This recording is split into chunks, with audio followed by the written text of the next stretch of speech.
کہ آپ کو اس ملک کا بادشاہ چن لیا گیا ہے اور اسے بڑے اعزازات کے ساتھ محل میں لے جایا گیا۔ وہ حیران بھی ہوا اور بہت خوش بھی ہوا۔ تخت پر بیٹھتے ہوئے اس نے پوچھا، مجھ سے پہلا بادشاہ کہاں ہے؟ تو درباریوں نے اسے اس ملک کا قانون بتایا کہ ہر بادشاہ کو سال بعد جنگل میں چھوڑ دیا جاتا ہے اور نیا بادشاہ چن لیا جاتا ہے۔ یہ سنتے ہی ایک دفعہ تو وہ پریشان ہوا، لیکن پھر اس نے اپنی عقل کو استعمال کرتے ہوئے کہا کہ مجھے اس جگہ لے جایا جائے جہاں تم بادشاہ کو چھوڑ کر آتے ہو۔ درباریوں نے سپاہیوں کو ساتھ لیا اور بادشاہ سلامت کو وہ جگہ دکھانے جنگل میں لے گئے۔ بادشاہ نے اچھی طرح اس جگہ کا جائزہ لیا اور واپس آ گیا۔ اگلے دن ارد گرد خوبصورت باغات لگائے جائیں۔ بادشاہ کے حکم کے مطابق عمل ہوا۔ تعمیر شروع ہوئی۔ کچھ ہی عرصے میں سڑک اور محل وغیرہ بن کر تیار ہو گئے۔ 1 سال کے پورا ہوتے ہی بادشاہ نے درباریوں سے کہا، اپنی رسم پوری کرو اور مجھے وہاں چھوڑ آؤ جہاں مجھ سے پہلے بادشاہوں کو چھوڑ کر آتے تھے۔ درباریوں نے کہا، بادشاہ سلامت، اس سال سے یہ رسم ختم ہوگی کیونکہ ہمیں ایک عقل مند بادشاہ مل گیا ہے۔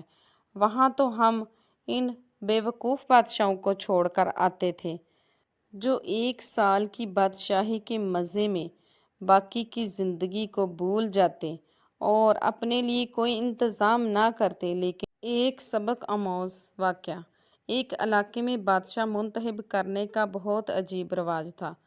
لوگ ہر سال کے پہلے دن اپنا بادشاہ بدل لیتے تھے۔ سال کے آخری دن جو بھی سب سے پہلے ملک کی حدود میں داخل ہوتا تو اسے اپنا نیا بادشاہ منتخب کر لیتے۔ موجودہ بادشاہ کو علاقہ غیر یعنی ایک ایسی جگہ چھوڑ آتے جہاں صرف سانپ بچھو تھے اور کھانے پینے کی کوئی چیز نہ تھی۔ اگر وہ سانپ بچھو سے کسی نہ کسی طرح اپنے آپ کو بچا لیتا تو بھوک اور پیاس سے مر جاتا۔ ایسے ہی 1 سال کی بادشاہی کے بعد اس علاقے غیر میں جا کر مر کھپ گئے۔ اس دفعہ شہر میں داخل ہونے والا نوجوان کسی دور دراز کے علاقے کا لگ رہا تھا۔ سب لوگوں نے آگے بڑھ کر اسے مبارک دی اور اسے بتایا کہ آپ کو اس ملک کا بادشاہ چن لیا گیا ہے اور اسے بڑے اعزازات کے ساتھ محل میں لے جایا گیا۔ وہ حیران بھی ہوا اور بہت خوش بھی ہوا۔ تخت پر بیٹھتے ہوئے اس نے پوچھا، مجھ سے پہلا بادشاہ کہاں ہے؟ تو درباریوں نے اسے اس ملک کا قانون بتایا کہ ہر بادشاہ کو سال بعد جنگل میں چھوڑ دیا جاتا ہے اور نیا بادشاہ چن لیا جاتا ہے۔ یہ سنتے ہی ایک دفعہ تو وہ پریشان ہوا، لیکن پھر اس نے اپنی عقل کو استعمال کرتے ہوئے کہا کہ مجھے اس جگہ لے جایا جائے جہاں تم بادشاہ کو چھوڑ کر آتے ہو۔ درباریوں نے سپاہیوں کو ساتھ لیا اور بادشاہ سلامت کو وہ جگہ دکھانے جنگل میں لے گئے۔ بادشاہ نے اچھی طرح اس جگہ کا جائزہ لیا اور واپس آ گیا۔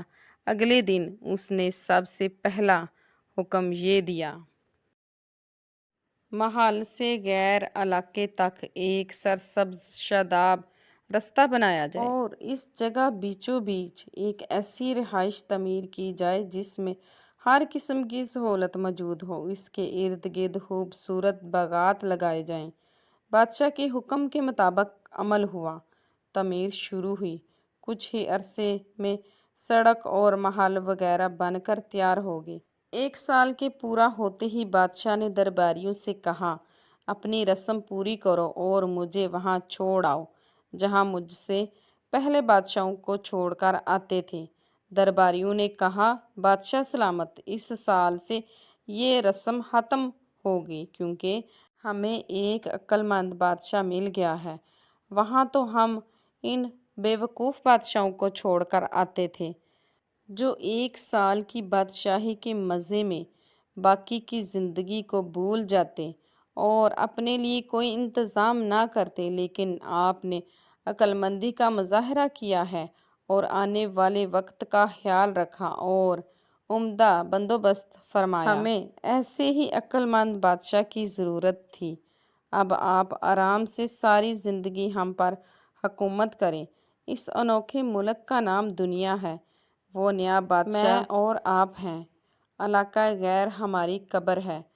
اب آپ خود فیصلہ کیجئے کہ کچھ دن بعد ہمیں بھی یہ دنیا والے اسی طرح جگہ چھوڑ آئیں گے تو کیا ہم نے عقل مندی کا مظاہرہ کرتے ہوئے وہاں اپنا محل اور باغات تیار کیے، یا بے وقوف بن کر ایسے ہی چند روز زندگی کے مزوں میں لگے ہوئے ہیں اور دنیاوی زندگی کی ایک مختصر مدت شاہی انداز سے گزار کر ضائع کر رہے ہیں؟ ذرا سوچئے کہ آج ہمارے پاس ابھی بھی وقت ہے اور کرنے کو بہت کچھ ہے، لیکن ایک وقت آئے گا کہ پھر پچھتاوے کے سوا کچھ نہیں ملے گا۔ اللہ تعالیٰ ہم سب کو اپنی آخرت کی تیاری اور خوب سچی فکر کرنے کی ہمت اور توفیق عطا فرمائے۔ آمین۔